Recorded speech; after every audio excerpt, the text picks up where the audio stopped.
안녕하십니까. 이용훈 박사의 찐상국사 채널 운영자 이용훈 박사입니다.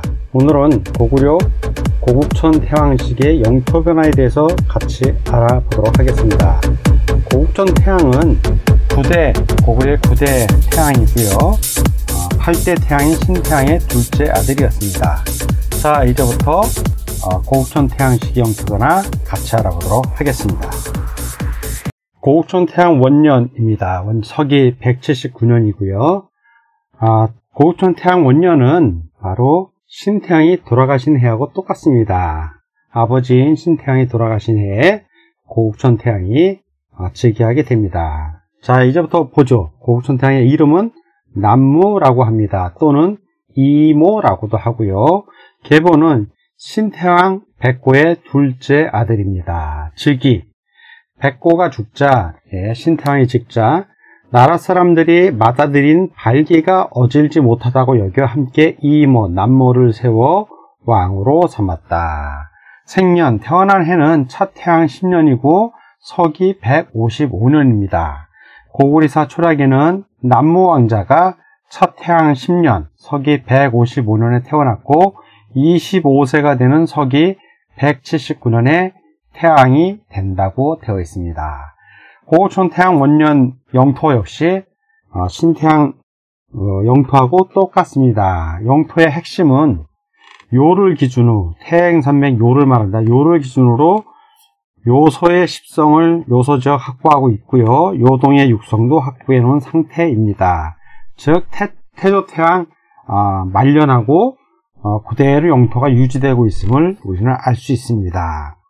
이렇게 된 이유는 차태왕 시절에 워낙 차태왕이 왕자 시절에 수성이라는 왕자로서 태조태왕 시절에 한나라의 침략을 맞서 싸워서 아주 한족들을 작살을 내놨습니다. 그래서 한족들이 차태왕 이후로는 침략을 못했습니다. 그러다가 신태왕 시절에 서기 172년 기억나실 거예요. 172년에 자원대첩이 일어납니다. 자원대첩. 그래서 자원대첩, 이건 신태왕 때입니다. 신태왕 때고요. 이 자원대첩을 누가 했냐? 그 유명한 국상 명림답부가 어떤 전략 전술로요? 청야 전술로 적을 섬멸을 합니다. 보급이 워낙 어려우니까 한족이 이렇게 침략해 왔고요. 이 주변 일대 모든 걸 다 소거하고 수비만 합니다. 그러면 보급이 안 되면 돌아가야 되거든요. 배고파서 돌아갈 때 자원에서 명림답부가 기병을 이끌고 가서 이들을 다 작살을 냅니다. 그 이후로 쳐들어오지 않는데 이 자원대첩 이후로 한족들은 이제 분열의 기간으로 넘어가게 됩니다. 군번들이 나타나기 시작하고요. 그래서 그거를 제1차 자원대첩이라고 합니다. 그리고 지금 신태왕이 돌아가신 이후에 자원대첩 이후에 서기 179년 자원대첩으로부터 7년 후에 고국천 태왕이 등극하게 된 겁니다. 자, 이번엔 고국천 태왕 2년입니다. 영토는 그대로고요. 2년에 무슨 일이 있었냐면 2년 180년에 2월에 비우씨를 세워 왕으로 삼았다. 우씨 황후라고 그러죠. 황후. 고구려가 천자의 나라이기 때문에 우씨 황후. 황후는 제나부 우소의 딸이다. 자, 고국천 태왕의 계보를 보겠습니다. 자, 백고 신태왕이 있고요. 신태왕. 이분이 신태왕이에요. 돌아가신 다음에 신태왕이라고 불리고요. 아들이 5이 있었습니다. 첫째 아들 발기, 둘째 아들 남무, 셋째 아들 또 발기입니다. 발기. 넷째 아들 이름을 빈칸으로 해놓고요. 다섯째 아들도 빈칸으로 해놓겠습니다. 나중에 다시 우리 다 알게 됩니다. 자, 이 남무가 발기가 그릇이 안 된다 해서 남무가 해왕이 됩니다. 고국천 태왕이죠. 그 고국천 태왕의 부인이 바로 이 우씨항우, 우씨입니다. 우씨. 근데 훗날 고국천 태왕이 돌아가셨을 때 우씨가 어떤 사정이 있었겠죠. 자기 처가 쪽 세력을 유지한다든가 자신의 권력을 더 유지한다든가 삼국사에는 자세한 내용은 나오지 않지만 우씨가 남무 태왕, 즉 고국천 태왕이 돌아가셨을 때 나라 사람들에게 태왕이 돌아가셨으니 새로운 임금을 뽑아주세요 해야 되는데 그러질 않아요. 이분이 바로 밑에 동생을 찾아갑니다. 그래서 혹시 형님이 서거하실 수 있는데 왕이 돼야 되는 거 아니냐 동생이. 이러니까 발기 입장에서는 다 맞는 말이지만 왕이 엄연히 살아있는데 아직 발기는 자기 형님 고국천 태왕이 죽은 걸 몰라요. 살아있는데 그 부인이 형수가 밤중에 와서 너가 왕이 돼야 되지 않냐 했을 때 그걸 덜컥 받아들이면 역모로 죽을 수가 있어요. 그러니까 발기는 원칙을 얘기할 수밖에 없는 거예요. 아니 형수 무슨 얘기해 이 밤중에 와서 형님이 살아계신데 그 무슨 말도 안 되는 얘기나 하고 박절하게 내쫓다시피 합니다. 그래서 우씨가 그 밑에 동생을 또 찾아가요. 근데 이 동생은 눈치가 빨라. 그래서 아무 얘기 없이 우씨를 잘 대해줍니다. 그러니까 우씨가 이 친구가 제대로 된 사람이다 해서 그럼 너 임금이 되지 않겠냐. 형님이 죽었는데 이제 또 밝혀요. 그래서 그러냐고. 그래서 이 네 번째 동생이 받아들입니다. 그래서 우씨를 부인으로 만들어요. 그래서 우씨가 다시 한번 황후가 됩니다. 그래서 요 임금이 바로 고구천 태왕 바로 다음 임금인 그 산상태왕이에요. 산상왕 또는 산상태왕.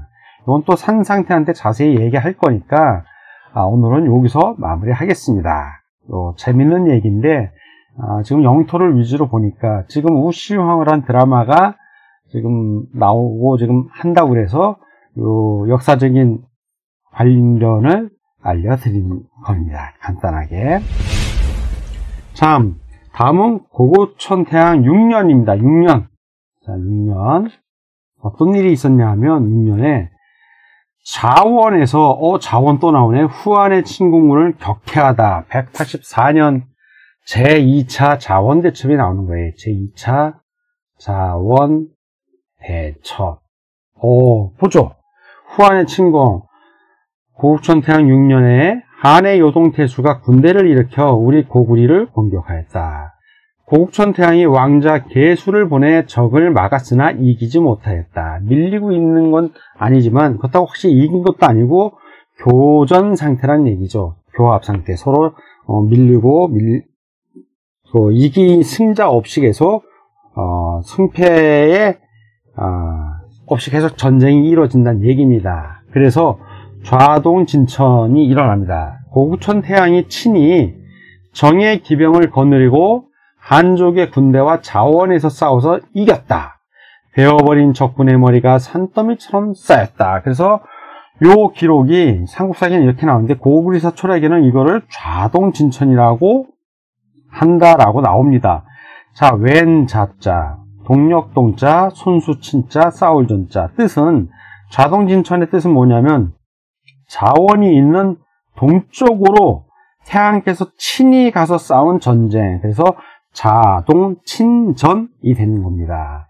자, 고구천 태왕이 친히 기병들을 이끌고 자원에서 크게 승리하였기에 이를 좌동진천이라 한다. 즉 제2차 자원대첩입니다. 이 자동친전은 제2차 자원대첩이 얼마나 막강한 영향을 일으켰냐면 황건적이 나옵니다. 자, 자동진천과 황건적. 서기 183년에 일어난 제2차 자원대첩인 좌동친전으로 한족의 주적군이 전멸을 합니다. 들어왔다가 전멸을 해요. 주적군이. 이해 한족은 황건적의 난이 일어나고 이후 동탁, 원소, 조조, 유비, 송건 등의 군벌들이 등장합니다. 그래서 위초고 삼국시대로 넘어가고요. 여기서 잠깐 위초고 위치 알려드릴게요. 자, 위나라, 그 다음에 오나라, 여기 건업 있는 데고요. 여기가 바로 그 형주예요. 형주. 자, 여긴 총나라, 조그만 나라들입니다. 제 사견으로는 위나라는 백제의 영향을 받는 제국으로 보이고요. 오나라는 신라의 영향을 받는 나라로 보입니다. 총나라는 깡촌에 있는 나라고요. 한족들이 이렇게 분열이 돼서 지들끼리 치고받고 싸우는 한 60년의 역사가 발생합니다. 그리고 이들도 다 망하죠. 진나라가 통일했다. 그 진나라도 사마의 아들이 통일했지만 또 망합니다. 그래서 위초고 이후에 한족당은 위진남북제의 혼란기를 갖게 되고 이후 400년이나 혼란하다가 수나라가 581년에 수나라가 건국을 합니다. 그리고 수나라도 30년 있다 망하고 이제 이 수나라는 또 당나라로 바뀌죠. 그래서 수 그러면 당, 수당 같이 나옵니다. 참고로 이 수당 역시 선비족이 세운 나라로서 기마민족의 후예입니다. 그럼 수당, 선비족이 세운 나라에 내려와서 선비족이 세운 나라고요. 영제고 통제고는 요쯤에 있고요. 그러면 수나라는 이 정도 범위가 되는 나라입니다. 이게 수, 당, 이 정도. 그 당나라도 수나라도 왜 고구려를 쳐야 되냐면 고구려가 천자국이잖아요. 자기들이 천자를 하려면 이걸 쳐야 될 수밖에 없는 입장이에요. 그러나 고구려가 워낙 막강하고 큰 나라이기 때문에 다 물리칩니다. 예. 자, 소설 삼국지는 좌동, 진천, 패배로 등장한 황건적과 군벌들을 다룬 명나라 시절의 소설입니다. 이게 명나라 때 나온 소설이에요. 그리고 화하죠. 50년간 그 잡국들에 관한 내용을 매우 과장한 역사 소설이에요. 이렇게 조그만 나라를 마치 대륙을 다 가진 것처럼 명나라 시대 써졌으니까 그렇죠. 왜? 고구려 백제 신라 우리 동이의 지배를 받았다는 거를 얘들이 쓰고 싶지가 않았던 거예요. 소설로 뻥을 친 겁니다. 그거에 뭘 대단한 건 줄 알고 달달달 외우다시피 우리의 고구려 백제 신라 역사는 제대로 알지도 못하면서 너네 나라 위초고 얘기는 아주 그냥 신나서 떠들어대는 사람들 보면 한심. 고우천 태양 12년 9월 광우의 친척인 좌가려가 반란을 일으키다. 9월달입니다. 중해 대부인 패자 어비류와 평자인 좌가려 등이 모두 왕후의 친척으로서 나라의 권력을 장악했습니다. 권력을 장악했다는 얘기는 고국천 태왕이 즉위할 때 도움을 줬다는 얘기입니다. 주적이었는데 이들이 처음에는 긴장하고 잘 하다가 권력의 맛을 취해서 부패하기 시작했다는 얘기죠. 그 자제들이 모두 권세를 믿고 무리에 거만하였으며 남의 자녀를 노략질하고 전태, 밭과 집을 빼앗고 그랬으므로 나라 사람들이 원망하고 분통해 하였다. 그래서 고국천왕이 어떻게 되냐? 이를 듣고 화를 내며 그들을 죽이려 하니 좌가려 등이 사연내와 더불어 반란을 도모했다. 나자는 나라라고 그랬어요. 조그만 나라들, 제후국입니다. 4개의 연제후들, 즉 4개의 지역 나라들하고 반란을 일으킨 거예요. 자, 수도 북경이 있는데 이 주변에 4개의 나라와 힘을 합쳐서 반란을 일으킨 겁니다. 자, 그래서 1년 후죠. 7개월 후입니다. 정확하게는 13년 4월에 자거려난을 평정하고 을파소를 국상으로 임명을 합니다. 자거려의 난 평정 13년 여름 4월에 자거려 등이 무리를 모아 왕도, 이때의 왕도는 국내성이죠. 위남성을 말합니다. 지금의 북경 공격하였고 고국천 태왕이 기인에 경기도 내니까 왕도 주변 500리입니다. 500리 내에 병력을 동원하여 이를 평정하였다. 좌동 친전을 할 정도로 무력이 강한 임금님이셨고 이런 반란군을 그만둘 리가 없죠. 주변의 병력을 소집해서 제어합니다. 그리고 이런 난이 일어났기 때문에 다시는 난이 안 일어나야 되잖아요. 그래서 자가려의 난을 평정한 후에 마침내 명령을 내립니다. 요즘 관직을 총애하는 것에 따라주고 자기는 덕행으로 승격되지 않고 그 해독이 백성들에게 미치고 우리 왕실을 동요시키고 있다. 이렇게 반란이 일어났다. 이 얘기입니다. 이러한 원인은 과인이 현명하지 못해서 일어난 것이다. 이제 너희 사부는 아까 사연나라고 그랬죠. 네, 사연나 4개의 부족 국가들, 제후국들에서 사부로 바뀝니다. 즉 중앙행정 집권 체제로 바뀌었다는 얘기입니다. 행정에 변화가 온 거예요. 변화가. 자세한 내용은 삼국사에 나오지 않기 때문에 저도 모릅니다. 이건 앞으로 계속 연구를 해봐야죠. 그래서 이 사부로 재편한 후에 사부에다 명령을 해요.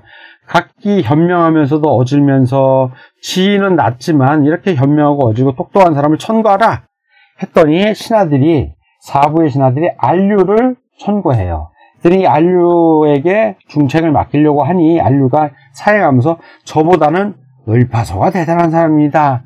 이 사람이 농사를 짓고 있지만 뜻은 품은 뜻과 그 품행이 저를 능가하고 한 나라를 능히 다스릴만 합니다 해서 을파소를 천구합니다. 그래서 고우천태양이 을파소를 사신을 보내서 겸손한 말과 정중한 예로서 을파소를 초빙합니다. 그리고 중예대부에 임명해서 관작을 더해 우태로 삼습니다. 을파소는 마음으로는 하고 싶어요. 근데 그 중예대부 우태 갖고는 국사를 다스리기가 부족하다고 느껴진 거예요. 그래서 거절을 합니다. 정중하게 거절하니까 고우천태양이 무슨 뜻인지 알고, 그러면 국상하면 누가 떠오르죠? 명림다프. 나라의 병권과 국정, 행정력을 다 맡길 테니 한번 개혁을 해보십시오. 맡긴 겁니다. 자, 고우천태양이 을파소에게 국상을 맡겼습니다. 자, 고구려 고우천태양이 을파소에게 국상을 맡겼는데 어떻게 진행됐을까요? 13년에 맡겨서 쭉 정치를 잘해왔고요. 3년 후에 아주 행정적으로 제도를 만들어냅니다. 법률적으로. 바로 고우천태양 16년 10월 진대법을 시행해요. 바로 서기 194년 10월입니다. 배경을 볼게요. 고우천태양 16년에 겨울에 10월에 고우천태양이 진량으로 사냥을 갑니다. 사냥은, 이 당시 사냥은 먹을 거 잡으러 가는 거 아닙니다. 군사훈련이에요. 군사훈련. 자, 군사훈련을 하고 나갔다가 돌아오는 길에 보니까 길가에 우는 자가 있는 거여서 물어봅니다. 왜 우냐? 그랬더니 그가 효자야. 뭐라 그러면 신은 매우 가난하여 늘 품팔이라여 어머니를 봉양했는데 올해는 흉년이 들어 품팔이 할 곳이 없어서 한 대의 곡식도 얻을 수 없어 우는 것입니다. 태왕이 마음이 또 여리셔. 백성을 사랑하는 분이라 과인이 백성의 부모가 되어 백성들이 이 지경에 이르도록 하였으니 과인의 죄로다 하고 옷과 음식을 주어 위무하였습니다. 자, 이렇게만 끝나면 단순한 에피소드인데 이게 아니라 내외의 담당 관료들 신하들에게 관청에 명령을 합니다. 어떻게 명청하냐? 호라비, 과부, 고아, 홀로 사는 노인, 병들고 가난하여 스스로 살아갈 수 없는 사람 등을 널리 찾아 구제하여 먹여 살렸다. 먹여 살린 거예요, 나라에서. 훌륭하신 임금님이죠. 그리고 그걸 제도화한 게 진대법입니다. 그리고 진대법을 시행해요. 담당 관청에 명하여 매년 봄 3월부터 가을 7월까지 관의 곡식을 내어 백성 가구의 많고 적음에 따라 차등이 있게 식량을 주어 대여하고 겨울 10월에 농사가 져서 이제 추수를 하면 갚게 하는 것입니다. 이걸 항상 하는 방식이란 얘기죠. 항상 하는 방식으로, 즉 제도화했다는 얘기입니다. 제도화. 예. 도성과 지방의 사람들이 크게 기뻐하였다. 자, 이게 고우천태양 16년에 벌어진 일이고요. 누가 주가 돼서 했냐? 바로 을파소, 국상 을파소가 했단 얘기입니다. 자, 이제 마지막입니다. 고우천태양 19년입니다. 19년 후한 사람들이 투항을 하고요. 고우천태양은 사망을 하십니다. 이해. 보겠습니다. 19년 후한 사람들의 투항. 고우천태양 19년 서기 197년에 중국 가운데 끼인 나라입니다. 요거. 위, 초, 오 되기 직전이죠. 위초고 되기 직전. 수도가 불타고 동탁이 난을 일으키고 조조하고 원소가 관도에서 전쟁을 하고 백성들은 무지하게 피폐한 거예요. 이 군벌들끼리 지들끼리 치고받고 싸우니까. 그래서 한인들이, 평범한 백성들이 난리를 피해서 투항이 옵니다. 고구려로 이렇게 투항이 오는 거예요. 그래서 이 사람들이 매우 많았다라고 삼국사기에 기록되어 있습니다. 이때 한나라 건재 건한 2년, 바로 삼국지에 나오는 그 중국 가운데 끼인 나라의 임금이에요. 임금. 가운데 끼인 나라. 그래서 여러분들은 중국 그러면 가운데에 있는 화려한 나라가 아니라 중간에 끼인 나라라고 꼭 써드리겠습니다. 중간에 끼인 나라. 예. 위쪽은 선비죠. 오른쪽에는 우리 고구려 백제 신라, 아래쪽은 남만, 서쪽에 또 이들이 말한 융. 그러니까 얘들은 눈치를 보면서 사는 애들이라 늘 의도 맞았거든요. 역사책엔 어떻게 썼냐? 거꾸로 써놨죠. 지들이 조공해놓고 조공받았다고. 훗날 기록이 없으니까 그 기록만 남았으니까 그게 진짜인 줄 알고 금과 옥조를 여기는 이 나라 사학과 교수 박사님들은 좀 연구를 더 하셔야죠. 반성하고. 자, 19년 5월입니다. 고국천 태왕이 사망하십니다. 그래서 여름 5월에 돌아가셨고, 고국천, 나라의 옛 터전이 있는 내가, 저 같은 경우는 졸본이나 아니면 북부였죠. 아니면 동부였죠. 어딘가 되겠죠. 아니면 우리가 지금 졸본으로 알고 있는 그 졸본이 될 수도 있고요. 나라의 옛 터전이 있는 내가에 들판에 장사 지내고 이름을 고국천 태왕이라 하였다. 그래서 고국천 태왕의 즉위부터, 그리고 고국천 태왕 돌아가시고 고국천 태왕이란 시호를 받으실 때까지 알아봤는데, 오늘의 영토에 있어서 핵심은 서기 184년에 제2차 자원대첩이 있었고, 대첩이니까 크게 물리친 겁니다. 첩자는 물리쳤다는 얘기예요. 자원에서 크게 물리치다. 그 이후로 한나라는 한관정나 일어나고 지리멸멸하게 지들끼리 치고받고는 되었고, 고구려는 안정되게 평화의 길로 들어섰고, 고국천 태왕이 사망할 임시에는 한나라 애들이 자기 나라의 난리를 피해서 고구려까지 투항해 왔다. 이렇게 정리할 수 있습니다. 자, 오늘 함께 고국천 태왕의 영토를 알아봤습니다. 고국천 태왕의 영토는 태조 태왕 말년의 영토하고 크게 다른 게 없습니다. 자, 오늘 함께 알아보느라고 수고 많으셨습니다. 여기서 마치고 다음 시간에 뵙겠습니다. 감사합니다.